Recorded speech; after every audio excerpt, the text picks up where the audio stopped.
Bonjour à tous, c'est Panenka, bienvenue dans l'avant-match d'Agia en avant Guingamp. La Sinsinioko appelée avec le Mali. Révélation de ce début de saison. Côté Agia, le buteur de 21 ans vient d'être appelé pour disputer 2 matchs dans le cadre des éliminatoires de la prochaine Coupe du Monde. À l'Agia de le prolonger rapidement puisque le joueur sera en fin de contrat au 30 juin 2022.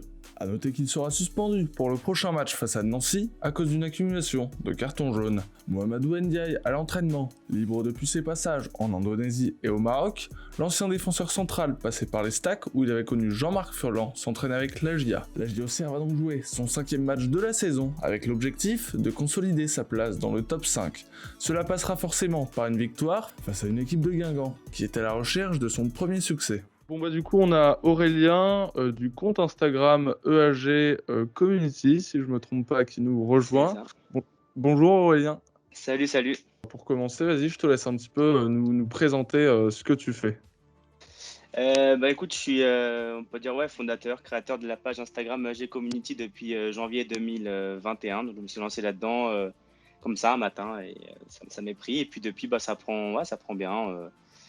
J'échange avec pas mal de gens, on partage du contenu, des actualités, on débat ensemble. Donc c'est une vraie petite communauté, c'est cool, quoi. On espère grandir encore. Le AG a commencé sa saison par 3 victoires et une défaite.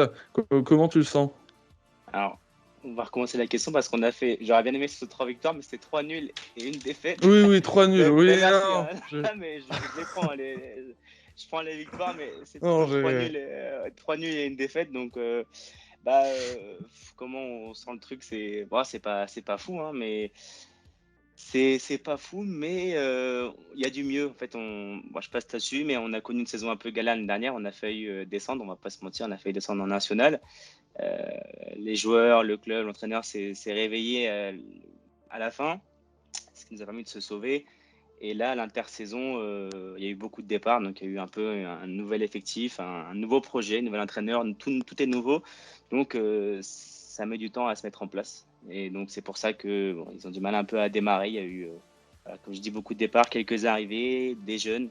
Donc faut le temps que la mayonnaise prenne. Et voilà. Il manque encore des petits transferts à arriver, on espère.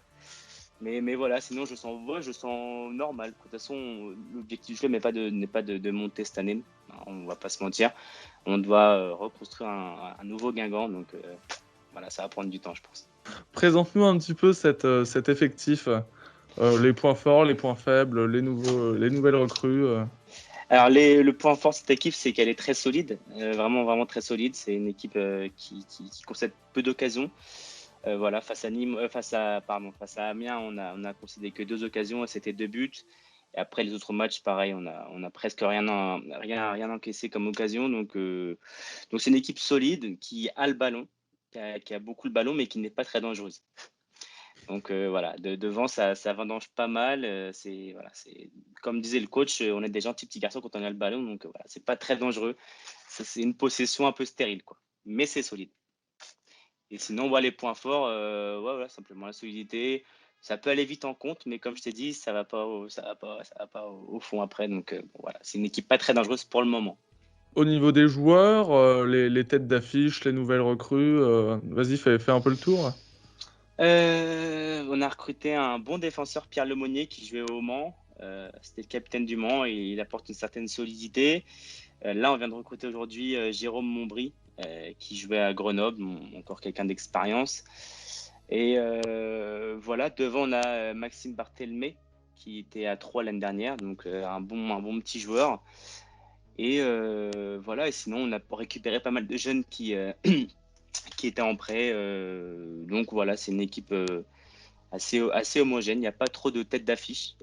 Voilà, c'est plutôt un collectif, mais il n'y a pas de grandes stars comme on avait pu avoir l'année dernière avec Rodelin, Ntep, des Romao. Il n'y a pas de gens comme ça. Ton prono sur le match, comment tu le sens? Je vois pas une victoire, on va être honnête. Je vois plutôt un match nul. Peut-être un petit 2 partout entre Auxerre et Guingamp. Je ne vois pas Ah gagner, oui, mais tu vois des buts.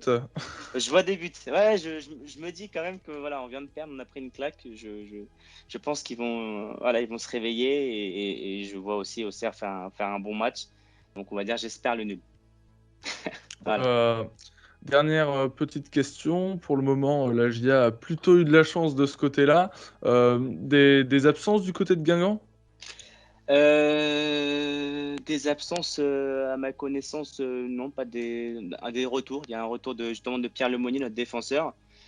Mais non, sinon pas d'absence de joueurs importants. Donc ils sont tous au rendez-vous.